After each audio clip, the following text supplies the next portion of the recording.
बजार रे मिलुथिबा रंग बिरंगर से चिक्कण नरम कराची हलवा आपण मात्र कईटा जिनस यूज करके घरे बनई दे पारे आपण जानी कि।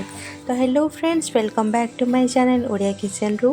तो मार्केट भली से माने सॉफ्ट सॉफ्ट कराची हलवा बनवाई बोली आमको ये दरकार कॉर्नफ्लावर। ये मुझे गोटे कप कॉर्नफ्लावर नहीं, गोटे कप कॉर्नफ्लावर रे वर्तमान आम ये 2 कप पानी ऐड करदबा। पानी ऐड करदेला पर आम यहाँ को भल से मिक्स करदबा जेमती कि कॉर्नफ्लावर स्लरी रे जमा भी लम्प्स न रुहे।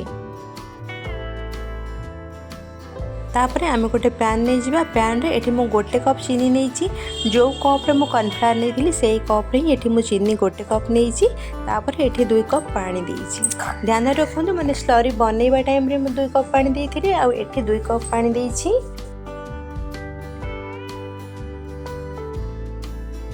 टोटाल ये 4 कप पानी दिया है। जिते बड़े माने चीनी पानीटा भल से पूरा फुटी आसो से आम अलैच पाउडर टी पकईदबा। अलैच पाउडर है भल कि जेहेतु मो पाखे अलैच पाउडर नाला अलैच को बस कुटी तार माने दानाटा को दे देती। बर्तमान गैस फ्लेम को एकदम स्लो कर देकी मो स्लरीटा पकई देछि। पकईला पर एठी आम कंटिन्यूस घांटिबा जेमती कि एथिरे टोटाल लम्प्स आसीबनी आ एटा धीरे धीरे हेकी हमर जेल टाइप बनवा स्टार्ट हो। यही टाइम पूर्व ही आम ए ऑरेंज फूड कलर टिके देदेबा। एमती ना जे आप ऑरेंज फूड कलर ही देवे, आपन चाहिए अन्य कलर भी दे पारे। वर्तमान देखंतु जेल लाइक कंसिस्टेंसी हवा स्टार्ट हो गलानी। एटा को वर्तमान कंटिन्यू स्टार कर ही रहिबा। वर्तमान देखंतु जेल भली हवा को स्टार्ट हो गलानी। केते इजी देखुछनी ना आमको चीनी सीरा मान तार भली करबा को किछि पड़ला, किछि भी टेंशन नबार नहीं थिरे। बस चीनी पानी फुटिला पर आम ये स्लरी दे दे के कंटिन्यू स्टर करी ए कंसिस्टेंसी पाई गलेनी।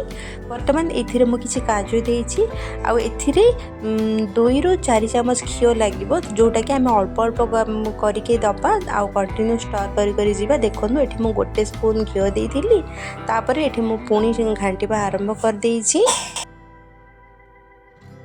एमती करी करी आमे सही पर्यंत घांटिबा जो पर्यंत माने हमर कॉर्नफ्लावर हलवा एठी हमर माने पैन रो अलगा न हो जाय छी। आमे सही पर्यंत ए प्रोसेस रिपीट करी करी जिबा।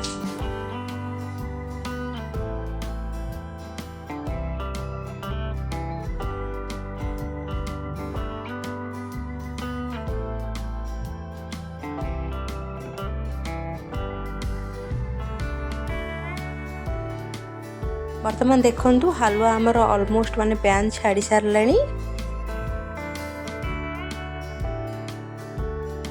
जदि आपन टिके खट्टा मीठा टेस्ट दबा को चाहउछन तो आपन इथिरे गोटे काम कर दे परिबे, अल्प लेंबू रस ऐड कर दे परिबे। किंतु वर्तमान नुह जो टाइम रे हमर माने स्लरी फुटीबा को आरंभ हले सेही टाइम रे आपन ऐड कर दे परिबे। तो टिके माने गोटे खट्टा टेस्ट आपन को आसीबो। तो देखो बर्तमान आमर हलवा पूरा बनिकी रेडी हो जाइए। या गोटे प्लेट रे सेट हाँवाई बाहर करदेबा आ गोटे घंटा या रेस्ट पाई छाड़दबा।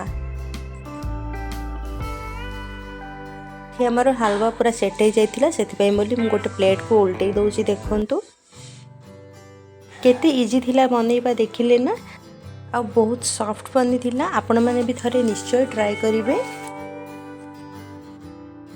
जदि वीडियोटी आपण मानक पसंद आसी तो प्लीज़ लाइक शेयर सब्सक्राइब करदेवे।